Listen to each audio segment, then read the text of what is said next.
सुप्रभात प्यारे बच्चों। आज हम पाठ 4 के प्रश्नोत्तर देखेंगे। हमारा पहला प्रश्न है, सारा वातावरण क्यों कांप उठा था। जो सारा वातावरण है वो क्यों कांप उठा था। क्यों कांप उठा था वातावरण? क्योंकि कानन की क्या आई थी? चीख। तो उत्तर है हमारा, सारा वातावरण एक दर्दनाक मतलब तकलीफ देने वाली, तकलीफ पहुंचाने वाली। सारा वातावरण एक दर्दनाक चीख का अर्थ होता है आवाज। दर्दनाक चीख से कांप उठा था। उत्तर, सारा वातावरण एक दर्दनाक चीख से कांप उठा था।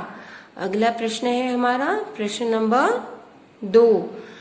कानन को क्या हुआ था। जो कानन था उसको क्या हुआ था? क्या हुआ था कानन को? कानन कैसे चिपक गया था? बिजली के तार से। उत्तर में हम लिखेंगे, कानन बिजली के तार से चिपक गया था।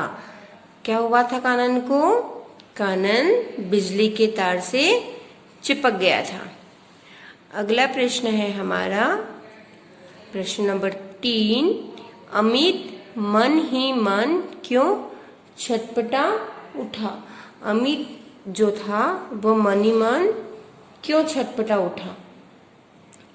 उत्तर में, अमित कानन को बिजली के तार से चिपका हुआ देखकर उसकी जान किस तरह बचाई जाए यह सोचकर मन ही मन छटपटा उठा। अमित ने क्या किया? अमित क्यों छटपटा गया? अमित ने जब देखा कि कानन है वो बिजली के तार से क्या हुआ है? चिपक गया है।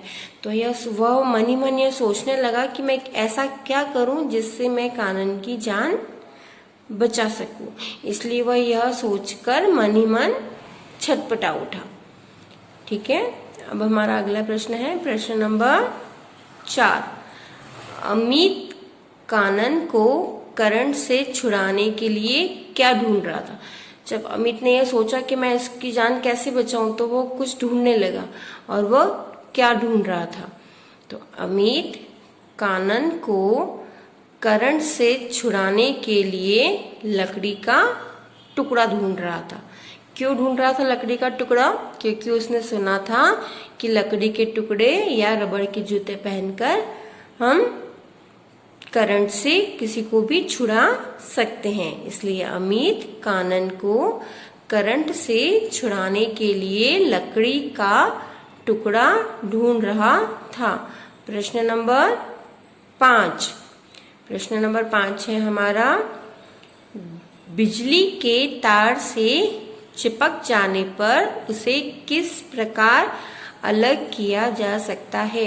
अगर बिजली के तार से चिपक जाए तो उसे किस प्रकार अलग किया जा सकता है। उत्तर, बिजली के तार से चिपक जाने पर उसे लकड़ी के द्वारा, या तो किसी लकड़ी से या रबड़ के जूते पहनकर अलग किया जा सकता है। या तो आप पैर में रबड़ के जूते पहने या लकड़ी के द्वारा बिजली के तार से अलग कर सकते हैं। हमारा प्रश्न नंबर 6 है, अमित को कौन सा पुरस्कार मिला।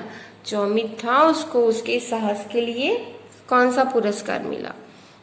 उत्तर में, अमित को राष्ट्रपति द्वारा राष्ट्रीय पुरस्कार मिला।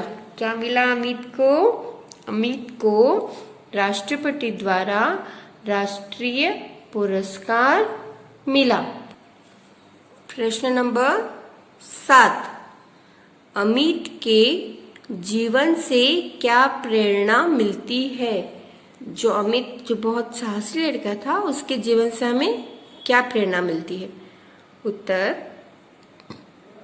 अमित के जीवन से हमें यह प्रेरणा मिलती है कि संकट में भी हमें हमेशा समझदारी से काम लेना चाहिए। इसका मतलब जब भी अगर कोई मुसीबत आती है तो हमें घबराना नहीं चाहिए और हमेशा उस समय में भी धैर्य धारण करना चाहिए और समझदारी से काम लेना चाहिए। और मुसीबत में पड़े व्यक्ति की हमें अवश्य सहायता करनी चाहिए। और अगर हम किसी व्यक्ति को मुसीबत में देखें तो हमें उसकी सहायता जरूर करनी चाहिए। अगला है हमारा पृष्ठ संख्या 27। समझो। इस पाठ में दो बालकों के नाम, बालक मतलब दो बच्चों के नाम आए हैं। पहला अमित और दूसरा कानन। और क्या आया है इस पाठ में? दो स्थानों के नाम, मतलब वो मकान कहाँ पर था? पहला कोलकाता और बेहाला। कोलकाता के बेहाला शहर में। ये दो अलग अलग जगह हैं। उसके बाद इस पाठ में दो वस्तुओं के नाम आए हैं। पहला लकड़ी और दूसरा जूते। ये सब भी शब्द क्या है? संज्ञा।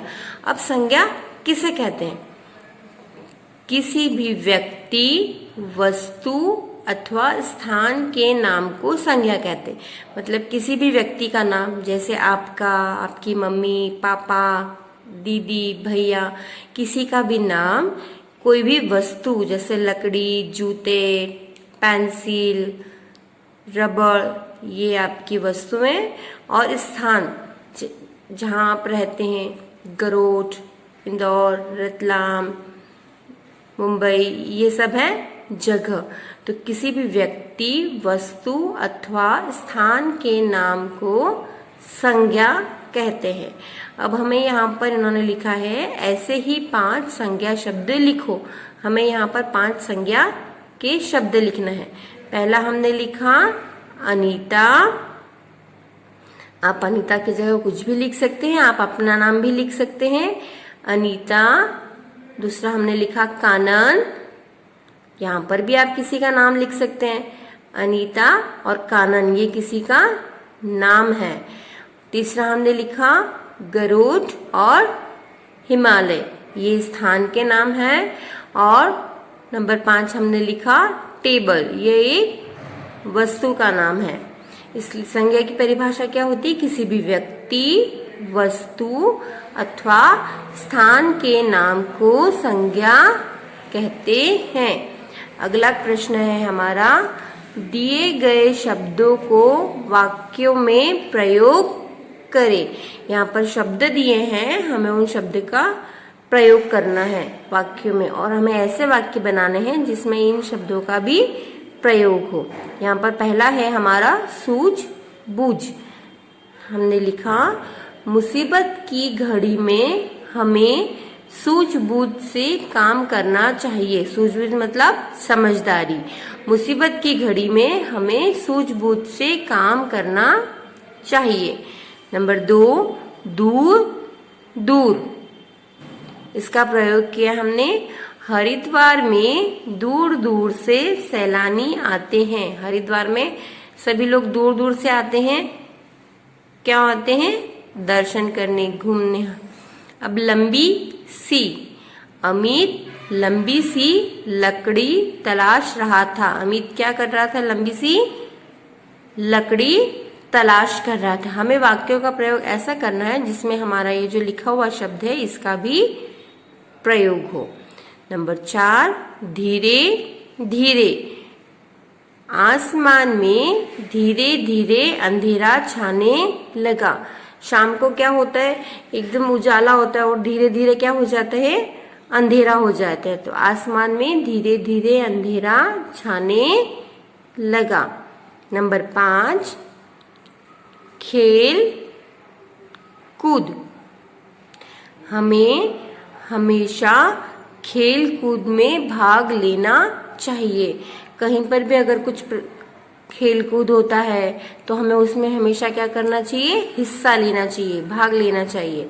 तो हमें हमेशा खेल कूद में भाग लेना चाहिए।